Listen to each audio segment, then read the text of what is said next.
Breaking news చూస్తున్నాం. జమ్మూ కాశ్మీర్ సరిహద్దులో high tension నెలకొంది. సరిహద్దులో పాక్ కవ్వింపు చర్యలకు పాల్పడుతోంది. ఇండియన్ ఆర్మీ లక్ష్యంగా పాక్ కాల్పులకు దిగుతున్నట్టు తెలుస్తోంది. మరోసారి సీజ్ ఫైర్ అండర్స్టాండింగ్ కి పూర్తిగా తుంగలు తొక్కేసింది పాకిస్తాన్. ఇప్పటికే పాకిస్తాన్ సంబంధించిన ఆర్మీ చీఫ్ ఆసిమ్ మునీర్ ఆ పిచ్చి కుక్క భారతదేశం పైన అణుబాంబులు వేస్తామని, పదే పదే టాక్టికల్ బాంబ్స్ ఉపయోగించి డ్యాములు పేల్చేస్తామని, భారత్ని మేము ఒక రకంగా అణిచివేస్తామని రకంగా మాట్లాడుకొచ్చాడు. బిలావల్ భుట్టో అక్కడి మాజీ మంత్రి, వాడు కూడా ఇటువంటి వ్యాఖ్యలు చేశాడు. అమెరికా గడ్డపై నుంచి పాకిస్తాన్ భారత్ని హెచ్చరించింది.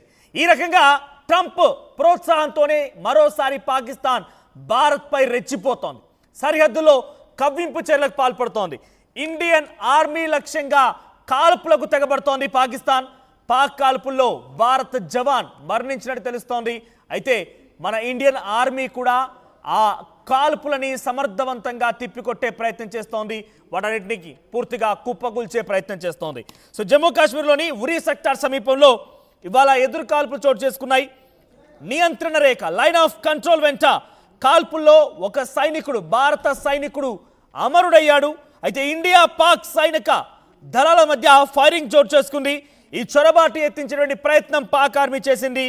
పాక్ ఆర్మీ భారత్లో చొరబడేందుకు కుట్రలు చేసింది. ఈ నేపథ్యంలోనే ఆర్మీ వర్గాల ప్రకారంగా అక్కడ ఎన్కౌంటర్ చోటు చేసుకుంది. ఎన్కౌంటర్లో అటువైపునటువంటి పాక్ దాడిలో మన భారత ఆర్మీ జవాన్ ఒకరు వీరమరణం పొందారు. చొరబాటుదారులని పాకిస్తాన్ ఆర్మీ ఫైరింగ్ జరిపినట్టు తెలుస్తోంది. సో ఇటువైపుగా పాకిస్తాన్ బార్డర్ యాక్షన్ టీంలు కూడా ఈ ప్రయత్నానికి సహకరించినట్టుగా స్పష్టమవుతోంది. అటువైపు నుంచి పాకిస్తాన్ కూడా సహకరించిందట. చొరబాటు జరిగేటువంటి సమయంలో ఎదురు కాల్పులు జరిగాయి. ఆ సమయంలో ఒక జవాన్ గాయపడ్డాడు. ఆ తర్వాత ఆయన ప్రాణాలు కూడా కోల్పోయాడు. వాతావరణం సరిగ్గా లేకపోవడం మూలంగానే, వెదర్ కండిషన్ సరిగ్గా లేకపోవడం మూలంగానే కొంతమంది అక్రమంగా భారత్లోకి చొరబడేందుకు ప్రయత్నం చేస్తున్నారు. అయితే ఆపరేషన్ సింధూర్ తర్వాత పాక్ మళ్ళీ కవ్వింపు చర్యలకు పాల్పడుతున్నట్టుగా మనం భావించాలి. భారత్ పైన కుట్రలు పన్నుతోంది పాకిస్తాన్. దానికి డొనాల్డ్ ట్రంప్ మ్యాడ్ మ్యాన్ ఆయన కూడా సహకరిస్తున్నాడు. ఒక పిచ్చి వ్యక్తి సహకారంతోనే ఒక పిచ్చి దేశమైనటువంటి పాకిస్తాన్ మళ్ళీ మన పైన దాడులకి యత్నిస్తోంది. చాలా దారుణంగా భారత్ పైన దాడులకి ప్రయత్నం చేస్తోంది. మన భారత ఆర్మీ వీర జవాన్ ఒకతను వీరమరణం పొందారు. సో ప్రస్తుతానికి ఈ ఘటన కొంత భారతీయులని కలవరపాటు గురి చేస్తోంది. ఏదేమైనా పాకిస్తాన్ మళ్ళీ ఒకసారి భారత్ పైన ఇటువంటి దుశ్చర్యలకు పాల్పడుతుందనంటే మన భారత ఆర్మీ చూస్తూ ఊరుకోదు. ఖండాలుగా పాకిస్తాన్ని ముక్కలుగా చేయడం గ్యారంటీ. ప్రస్తుతానికైతే చొరబాటుదారులకు సంబంధించిన అంశంలో భారత్ చాలా సీరియస్గా ఉంది, ఆర్మీ చాలా సీరియస్గా ఉంది. మన భారత జవాన్ ఒకరు కూడా మరణించడం పైన చాలా తీవ్రంగా చాలా కఠినంగా వ్యవహరించబోతోంది. రేపో మాపో మళ్ళీ పాకిస్తాన్కి చుక్కలు చూపే అవకాశం కూడా ఉంది. అటువైపు ఆసిమ్ మునీర్ గాడు, బిలావల్ భుట్టో ఈ రకంగా భారత్ పైన అణుబాంబులు వేస్తాం, భారత్ పైన టెక్టికల్ బాంబ్స్ని ప్రయోగిస్తాం అనే రకమైన వ్యాఖ్యలు చేయడం ఒక ఎత్తు అయితే, డైరెక్ట్గా ఇప్పుడు రంగంలోకి దిగిపోయి భారత్లో కొంత అలజడి సృష్టించాలనే విధంగా వారు చేసే ప్రయత్నాలు కూడా పెద్ద ఎత్తున మళ్ళీ భారత ఆర్మీని ఆలోచింపజేస్తున్న, భారత ఆర్మీని ఆగ్రహానికి గురి చేస్తున్నాయి. సో డెఫినెట్గా దీనికి తగ్గట్టుగా సమాధానం భారత ఆర్మీ ఇవ్వబోతోంది. ఏమాత్రం కూడా ఆసిమ్ మునీర్ గారు చెప్పాడనో, బిలావల్ భుట్టో గాడు, వీళ్ళంతా ఎవరనంటే పాకిస్తాన్ సంబంధించిన విదేశాంగ మాజీ మంత్రి బిలావల్ భుట్టో. వాడేమో డైరెక్ట్గా భారత్ పైన కుట్రలు పన్నుతాం, భారత్ని అది చేస్తాం, భారత్ ఇది చేస్తాం, భారత్ని అంత చూస్తామని రకంగా మాట్లాడుతున్నాడు. ఇక ఆసిమ్ మునీర్ పాక్ ఆర్మీ చీఫ్, వాడు కూడా భారత్ గురించి ఇష్టం వచ్చినట్టుగా నోటుకొచ్చినట్టుగా మురుగుతున్నాడు. సో అమెరికా గడ్డపై నుంచి భారత్ని హెచ్చరించే ప్రయత్నం చేయడం ఒక రకంగా జరుగుతున్న క్రమంలోనే ఇప్పుడు పాక్ భారత ఆర్మీ జవాన్ని మట్టుబెట్టింది. భారతదేశం పైన మరోసారి చొరబాటుకు ప్రయత్నం చేస్తూ ఇష్టానుసారంగా కాల్పులకు తెరలేపింది. ఇరు వర్గాల మధ్య రాత్రి కాల్పులు చోటు చేసుకున్నాయి. ఈ కాల్పులు చాలా భీకరంగా జరిగాయి.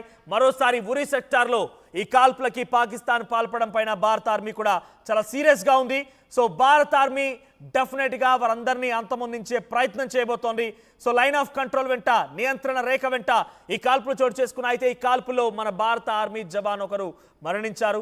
కానీ దాని పరిణామం రేపటి రోజున ఎలా ఉంటుందని చూసాం మనం. పాల్గామ్ ఉగ్రదాడి ఘటనలో 26 మంది మన భారతీయులు మరణిస్తే, భారతీయుల్ని ఒక రకంగా వారి రక్తాన్ని నేల చూపిస్తే, ఏకంగా వారం రోజులు ఇంకా పూర్తిగా అయిపోలేదు, 4-5 రోజుల్లోనే ఆపరేషన్ సింధూర్ పేరిట పాకిస్తాన్కి చుక్కలు చూపించాం. టెర్రర్ క్యాంప్స్ని కుప్పకూల్చేసాం, అక్కడ ఉన్నటువంటి ఎయిర్ బేసెస్ని కుప్పకూల్చేసాం, అక్కడ ఉన్నటువంటి ఏకంగా ఆసిమునిరిగా ఉన్నటువంటి ఆ పాక్ ఆర్మీ చీఫ్ ఉండేటువంటి స్థావరాన్ని సైతం కనుగొనగలిగాం. అక్కడ కూడా నూర్ ఖాన్ ఎయిర్ బేస్ దగ్గర కూడా కాల్పులకు పాల్పడ్డాం.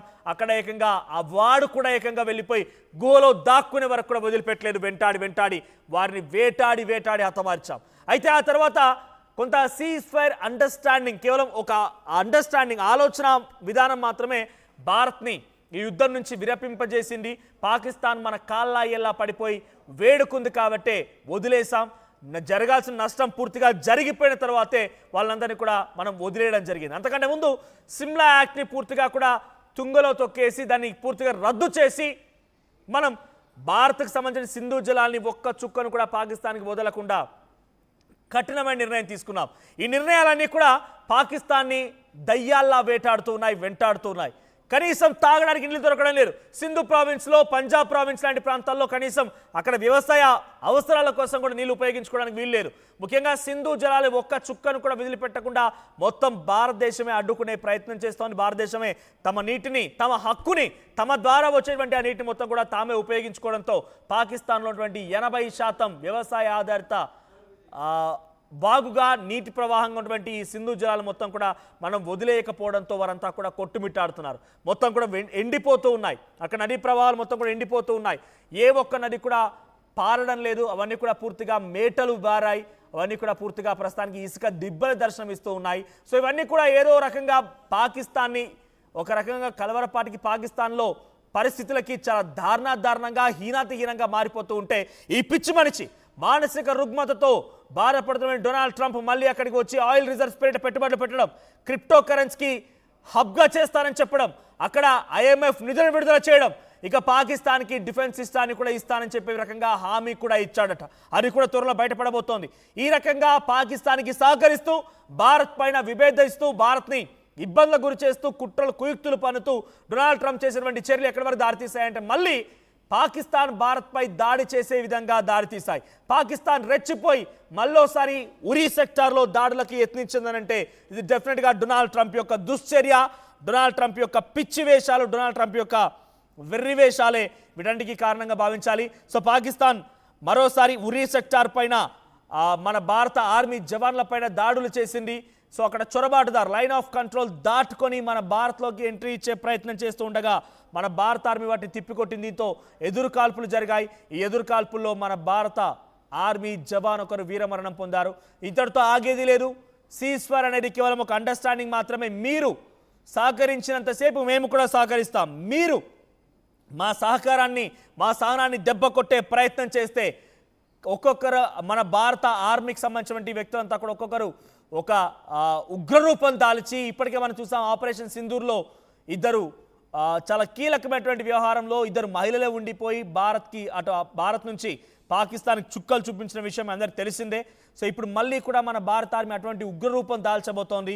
ఇక ఏమాత్రం కూడా ఈ రకంగానే కవ్వింపు చర్యలకి పాకిస్తాన్ దిగుతూ దాన్ని నిలువరించకుండా ఇష్టానుసారంగా భారత్పై ఇంకా దాడి చేయాల్సి వస్తే డెఫినెట్గా అంతకంతకో సమాధానం చెప్పి భారత ఆర్మీ పాకిస్తాన్కి మళ్ళీ చుక్కలు చూపించే అవకాశం కూడా ఉంది. ప్రస్తుతానికి ఇంకా జమ్మూ కాశ్మీర్ సరిహద్దుల్లో ఇంకా హైటెన్షన్ కొనసాగుతున్నట్టు తెలుస్తోంది. ఇరువైపుల నుంచి ఇంకా కాల్పులు జరుగుతూ ఉన్నాయి. చొరబాటుదారులు అడ్డుకునే ప్రయత్నం మన భారత ఆర్మీ చేస్తూనే ఉంది. కానీ చొరబాటుదారులకి పాకిస్తాన్ సహకరిస్తుందట. పాకిస్తాన్ వారిని ఎంకరేజ్ చేసి